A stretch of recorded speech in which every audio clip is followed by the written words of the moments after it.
A sexta praga é a única das 10 pragas do Egito que se transformou numa doença e que continuou a existir séculos depois do acontecimento original. E nela Deus quis trazer uma lição para o seu povo e também para os egípcios e para todas as pessoas da época.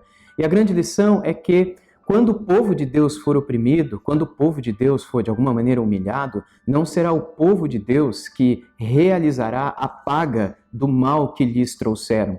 Ou seja, o povo de Deus, o povo de Israel à época, e como lição o povo de Deus hoje também, não deve pagar o mal que lhe fazem com outro mal. Isso nos ensina a respeito de vingança, e é isto que a sexta praga tem a nos ensinar.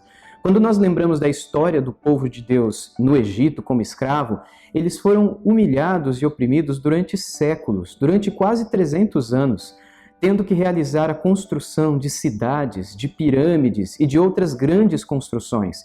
E isto vivendo em meio a cinzas, vivendo em meio à poeira, na construção de tijolos. E isso trouxe a eles muitas doenças, muitas enfermidades, estas que foram conhecidas como os tumores do Egito, ou as úlceras egípcias, ou as bolhas do Egito. Foram vários os nomes que foram conhecidos.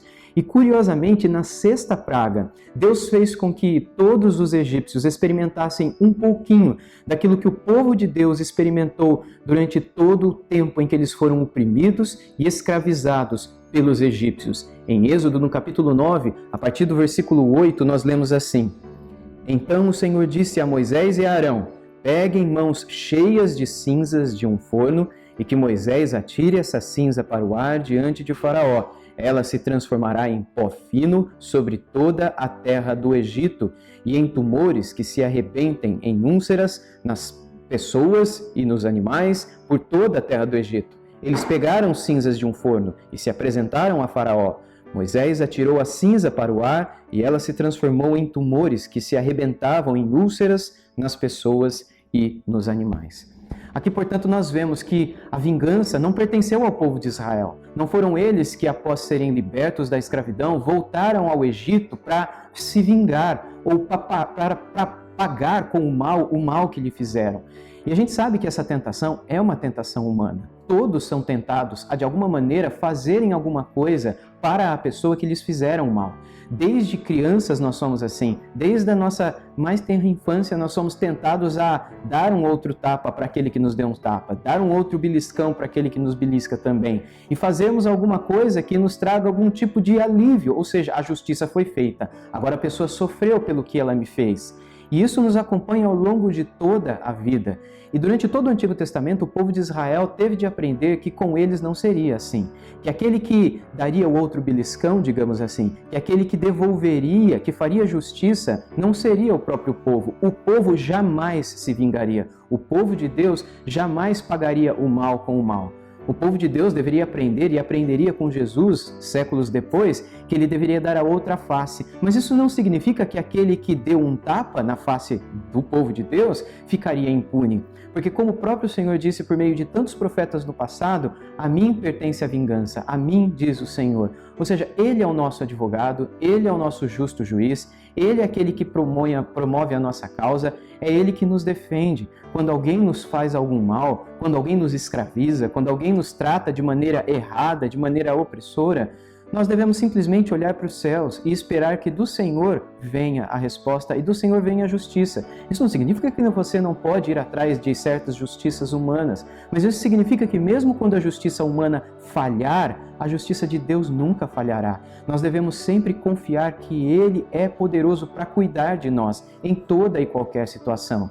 Na sexta praga, o que Deus quer nos ensinar é que, assim como cinzas e poeira de tijolos que oprimiram os judeus por séculos, enquanto eles, como escravos, construíram as coisas dos egípcios, tanto casas, quanto pirâmides, quanto cidades inteiras, agora viriam sobre os próprios egípcios, que durante um período de tempo sofreriam essas mesmas úlceras, esses mesmos tumores. Interessante que lá em Deuteronômio 28, 27, quando Deus está estabelecendo uma aliança com o povo de Israel, ele vai dizer que se o povo de Israel fizesse o que fosse errado, que ele os alcançaria com as úlceras do Egito, com os tumores do Egito, demonstrando para nós que esta doença, ela continuou a existir mesmo depois do seu nascimento, do seu surgimento. E ela se pegava pelo ar, ela se espalhava de uma maneira invisível, como poeira lançada ao ar, como algo que se espalha pelo vento e que quando toca numa pessoa acaba trazendo bolhas, feridas abertas e muitas vezes tumores